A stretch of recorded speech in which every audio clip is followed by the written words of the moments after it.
नमस्कार दोस्तों। कल हमने बात करी थी प्रकाश का परावर्तन। कल हमने परावर्तन पढ़ लिया था। उसके बाद हम बात करेंगे प्रकाश का अपवर्तन। हमारा दूसरा टॉपिक का नाम है प्रकाश का अपवर्तन। देखिए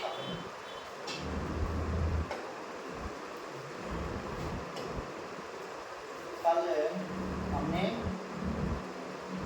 प्रकाश का परावर्तन पढ़ लिया था। आज पढ़ेंगे प्रकाश का अपवर्तन। तो हमारे आज का टॉपिक का नाम है प्रकाश का परावर्तन। 2 मिनट कल फटाफट से रिवीजन कर लेते हैं एक बार। देखिएगा कल हमने पढ़ा था परावर्तन।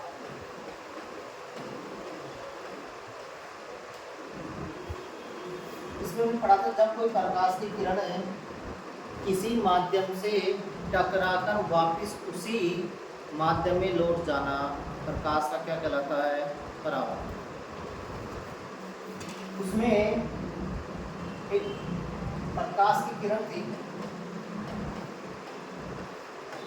प्रकाश की किरण किसी सतह से टकराकर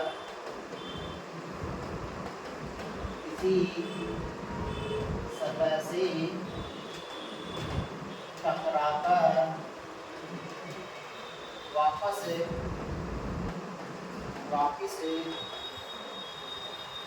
उसी माध्यम में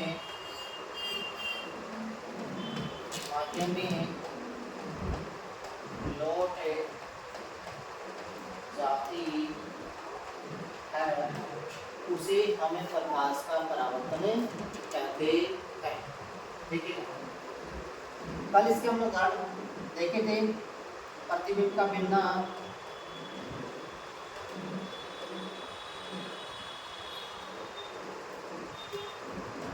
सड़क पर मरीचिका का बनना आदि किसके उदाहरण थे? प्रकाश के परावर्तन। एक शरत भी पढ़ी थी कल।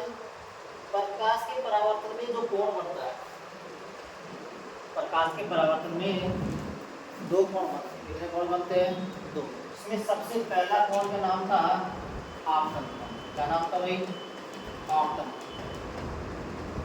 उसी में दूसरे कोण का नाम था परावर्तन। क्या नाम था? परावर्तन।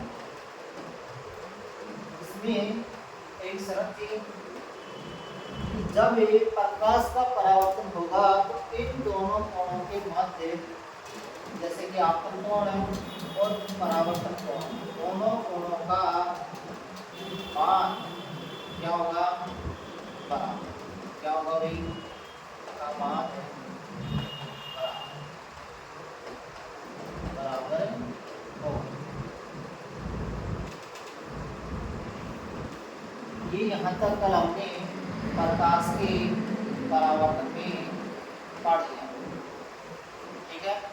आज नया टॉपिक स्टार्ट करेंगे प्रकाश का अपवर्तन। देखिएगा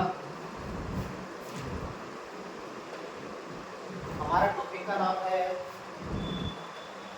प्रकाश का अपवर्तन। प्रकाश का अपवर्तन।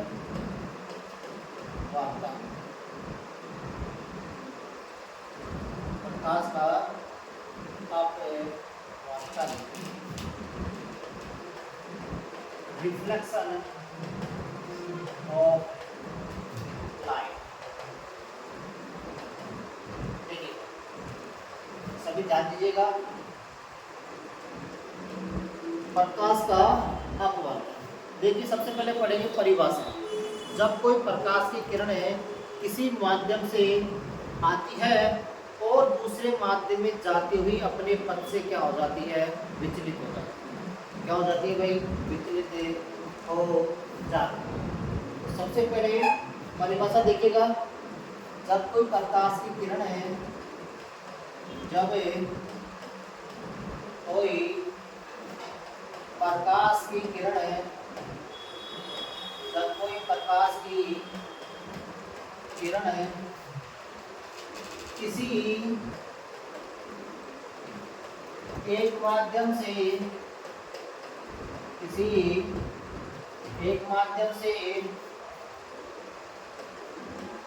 दूसरे माध्यम में जाती है तो वह किरण अपने पथ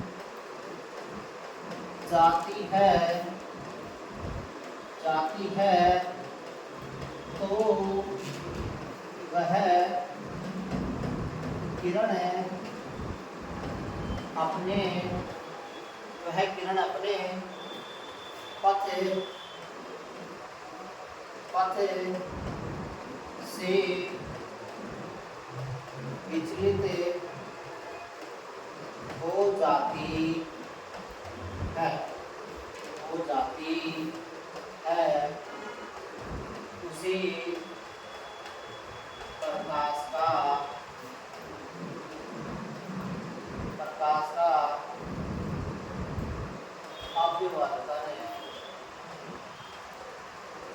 अपवर्तन कहते हैं। देखिएगा, हमारा टॉपिक का नाम है प्रकाश का अपवर्तन। हमने परिभाषा पढ़ी, जब कोई प्रकाश की किरण किसी एक माध्यम से दूसरे माध्यम में जाती है तो वह किरण अपने पथ से विचलित हो जाती है, उसी को प्रकाश का क्या कहते हैं? अपवर्तन। अरे क्या कहते हैं भाई? अपवर्तन। देखिएगा, जब हमने इसके किरण आई तो किसी एक माध्यम से आती है तो कहाँ जाती है? दूसरे माध्यम में। तो वह क्या हो जाती है? अपने पथ से विचलित हो जाती है, उसी को प्रकाश का परावर्तन कहते हैं। देखिएगा, इसमें भी वही, जब प्रकाश की किरण आती है,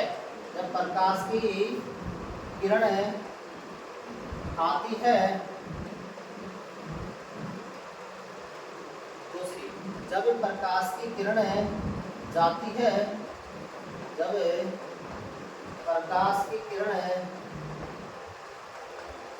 है, आने वाली को क्या कहेंगे?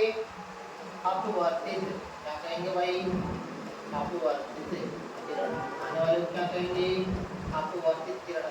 जब प्रकाश की किरण दूसरे माध्यम में जाएगी तो उस किरण को बोलते हैं अपवर्तित किरण, परावर्तित किरण। आने वाले को क्या कहेंगे?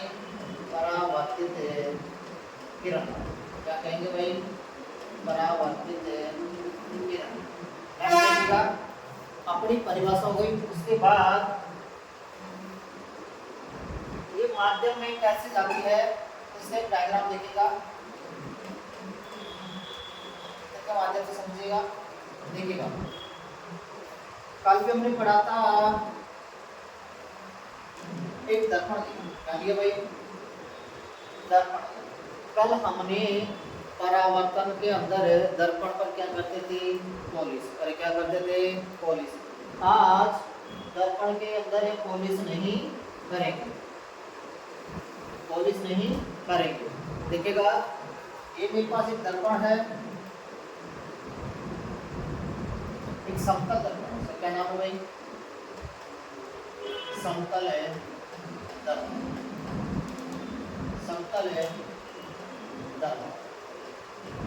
अभी हमने पढ़ा कि प्रकाश की किरण जब किसी माध्यम से आती है, मान लीजिएगा ये हमारा मध्य बिंदु, इसे हमने क्या नाम दिया था कल? अभिलंब। क्या नाम दिया था भाई? अभिलंब। ये आपका प्रकाश हो गया माध्यम। इसमें दो माध्यम होते हैं। देखिएगा, माध्यम हमारे टॉपिक आया माध्यम। तो माध्यम होता क्या है? एक होता है संघन माध्यम, दो माध्यम पढ़ेंगे। एक तो संघन माध्यम, एक होता है विरल माध्यम। एक संघन माध्यम और एक होता है विरल माध्यम। अब मान लीजिएगा मेरे पास वहां पर वायु है, अब दूसरा माध्यम है जल। माध्यम हो गया और ये क्या हो गया भाई, संघनन है माध्यम। यहाँ से एक प्रकाश की किरण आती है, एक प्रकाश की किरण आती है और दूसरे माध्यम में जाती है तो अपने पथ से विचलित हो जाती है, अपने पथ से विचलित हो जाती है। जब प्रकाश की किरण आती है तो उसका नाम क्या होता है भाई, अपवर्तित किरण। क्या नाम होता है भाई, अपवर्तित किरण। जब प्रकाश की किरण जाती है उसे बोलते हैं परावर्तित किरण।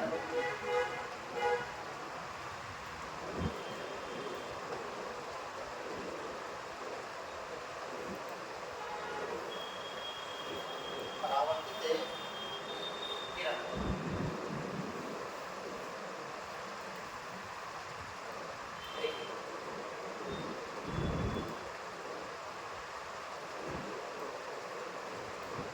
आगे देखिएगा, दोनों माध्यम हो गए, सघन माध्यम हो गया और दूसरा हो गया विरल माध्यम। इसमें सघन माध्यम आपका जल है और विरल माध्यम आपका क्या है, वायु।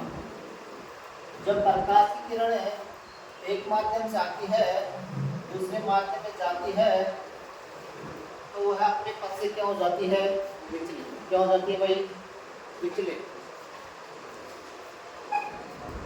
सबसे पहले हमने माना था दर्पण लिया है, इसे बोलेंगे समतल दर्पण। क्या बोलेंगे, समतल है दर्पण, समतल है दर्पण। उसके बाद एक अभिलंब लिया जो मध्य बिंदु से जाता है उसे बोलेंगे अभिलंब। क्या बोलेंगे, अभिलंब।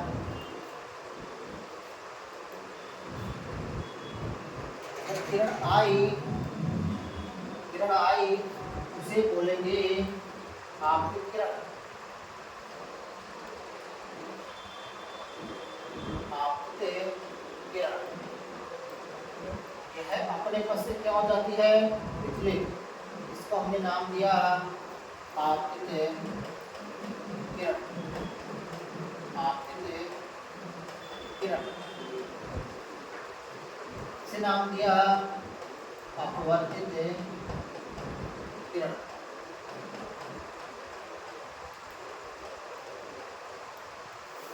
ये हमने कौन सा माध्यम लिया भाई, वायु। ये कौन सा लिया है, जल। देखिएगा, जब प्रकाश की किरण आती है, जब विरल माध्यम से सघन माध्यम में जाती है तो उसकी गति में परिवर्तन होता है। परिवर्तन क्या होता है, जब ये विरल माध्यम से सघन माध्यम में जाएगी तो प्रकाश की किरण की गति कम हो जाएगी। क्या हो जाएगी भाई, कम हो जाएगी। तो मुख्य बात, प्रकाश के अपवर्तन में, प्रकाश के अपवर्तन में, प्रकाश के अपवर्तन में, प्रकाश के अपवर्तन में चाल परिवर्तित होती है। सबसे शानदार बढ़िया क्वेश्चन है भाई। प्रकाश के अपवर्तन में क्या परिवर्तन होता है, तो हम ध्यान देंगे चाल परिवर्तन होता है, मतलब कि इसकी चाल बदलती है। क्या क्वेश्चन है भाई, प्रकाश की अपवर्तन में क्या बदलता है या क्या परिवर्तन होता है, तो प्रकाश के अपवर्तन में इसकी क्या बदलती है, चाल। क्या बदलती है भाई, चाल। तो प्रकाश की चाल बदलती है। तो हमने पढ़ा था प्रकाश का अपवर्तन। क्या पढ़ा था भाई, प्रकाश का अपवर्तन। जब प्रकाश का परावर्तन एक होता है अपवर्तन, जब प्रकाश का परावर्तन हो, क्या हो भाई, परावर्तन। जब प्रकाश का परावर्तन होता है तो उसमें दिशा बदलती है। क्या बदलता है भाई, दिशा बदलती है। जब प्रकाश का अपवर्तन होता है, क्या होता है भैया, अपवर्तन है। जब प्रकाश का अपवर्तन होता है तो उसमें क्या बदलती है, चाल। क्या बदलती है, चाल। सबसे मोस्ट क्वेश्चन है अपवर्तन में क्या बदलता है और परावर्तन में क्या बदलता है। और क्लियर है भाई। आगे देखिएगा हमने क्या देखा, इसमें क्या बदलता है भाई, प्रकाश की चाल बदलती है। नेक्स्ट देखिएगा इसके उदाहरण, प्रकाश के परावर्तन के उदाहरण, प्रकाश के परावर्तन के उदाहरण, सॉरी प्रकाश के अपवर्तन के उदाहरण। कल पढ़ लिए थे परावर्तन वाले, आज पढ़ेंगे प्रकाश के अपवर्तन के उदाहरण, एग्जाम्पल। देखिएगा सबसे पहला एक होता है प्रकाश का टिमटिमाना, जब एक होता है प्रकाश का अपवर्तन परावर्तन है बाद में आकाश में। तो देखिएगा सबसे पहला है आकाश में, कल भी पढ़ा था, आकाश में तारों का दिखाई देना, तारों का दिखाई देना, तारों का दिखाई देना, एक पढ़ा था। दूसरा देखिएगा आज का आकाश में, आकाश में तारों का टिमटिमाना, क्या भाई, टिमटिमाना। तो कंडीशन हमारे पास, अब हमने दो बात की थी, कल भी की थी एक बात, आज है देखिएगा आकाश में तारों का दिखाई देना, और दूसरी बात है आकाश में तारों का टिमटिमाना। अब ये दोनों में बात करेंगे तो मुझे बताइएगा प्रकाश का परावर्तन किसमें होगा तो प्रकाश का अपवर्तन किसमें होगा। देखिएगा कल हमने पढ़ा था प्रकाश का परावर्तन, उसमें आकाश में तारों का दिखाई देना, इसका उदाहरण है परावर्तन। इसका उदाहरण भाई परावर्तन। आज पढ़ा है आकाश में तारों का टिमटिमाना, ये किसका उदाहरण है भाई, आकाश में तारों का टिमटिमाना, ये उदाहरण किसका भैया, अपवर्तन का। किसका है, अपवर्तन का। इनमें कंफ्यूज होता है तो ध्यान दीजिएगा, जब भी तारों का दिखाई देगा क्या आएगा, परावर्तन। जब भी तारों का टिमटिमाना होगा क्या आएगा, अपवर्तन। क्या आएगा भाई, अपवर्तन। तीसरा इसमें से एक उदाहरण कौन सा हो गया हमारा, तारों का टिमटिमाना। क्या हो गया भाई, तारों का टिमटिमाना। नेक्स्ट पहला हो गया देखिएगा आकाश में, आकाश में तारों का टिमटिमाना, टिमटिमाना। दूसरा देखिएगा जब सूर्य उदय होता है और एक होता है अस्त होता है, उससे 2 मिनट पहले दिखाई देता है, देता है क्या, हाँ, वो भी इसका उदाहरण है प्रकाश के अपवर्तन का। जब सूर्य उगता है, उदय होता है, तो वह अपने निश्चित टाइम से 2 मिनट पहले दिखाई देता है, और जब सूर्य अस्त होता है तो उसके 2 मिनट बाद तक दिखाई देता है। यह किसका उदाहरण है, प्रकाश के अपवर्तन का। किसका उदाहरण है, प्रकाश के अपवर्तन का। सबसे अच्छा उदाहरण देखिएगा भाई, जब सूर्य उदय के समय और सूर्य अस्त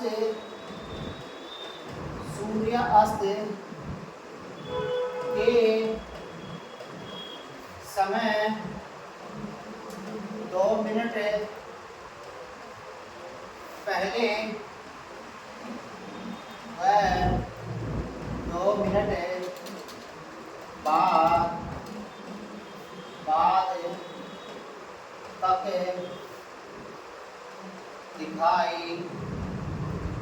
देना। ये किसका उदाहरण भैया? प्रकाश के अपवर्तक का उदाहरण है। सबसे पहला हो गया तारे का टिमटिमाना माना, दूसरा हो गया सूर्यास्त के समय और सूर्योदय के समय 2 मिनट पहले और 2 मिनट बाद तक दिखाई देना। किसका उदाहरण भैया? प्रकाश के अपवर्तक का। देखिएगा नेक्स्ट है 3 नंबर उदाहरण है। देखिएगा जब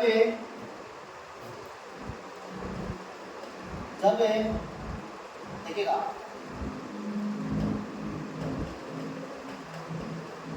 किसी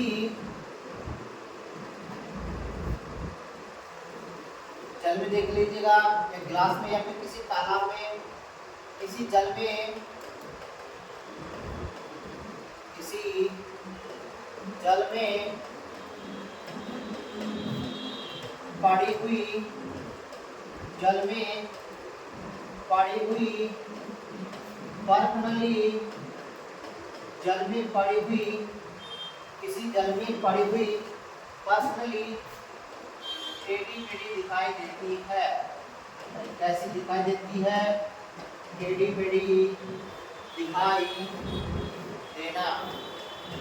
इसका उदाहरण है प्रकाश के अपवर्तन। इसका उदाहरण है प्रकाश के अपवर्तन का। चौथा उदाहरण देखेंगे तालाब में, समझेगा पहले, जब तालाब में कोई मछली तैर रही है, क्या तैर रही है भाई? मछली। जब तालाब में मछली तैर रही है तो शिकारी उस मछली का शिकार करने के लिए उस मछली पर तीर कहाँ मारेगा? क्या उदाहरण भाई? जब तालाब में मछली है और जब शिकारी को शिकार करना है तो उस मछली के कहाँ पर तीर मारेगा? तो आपको पता है अपवर्तन में कोई भी वस्तु देखते हैं पानी के अंदर कैसे दिखाई देती है? तिरछी दिखाई देती है या फिर कैसे दिखाई देती है? टेढ़ी-मेढ़ी दिखाई देती है। तो हमेशा शिकारी तीर कहाँ पर मारेगा? मछली के ऊपर। कहाँ मारेगा भाई? मछली के ऊपर। देखिएगा क्या उदाहरण है? तालाब में मछली का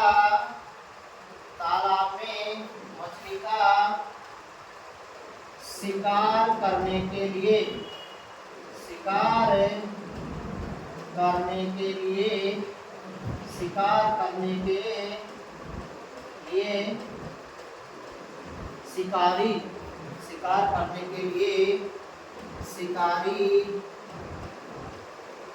शिकारी मछली के ऊपर तीर मारता है।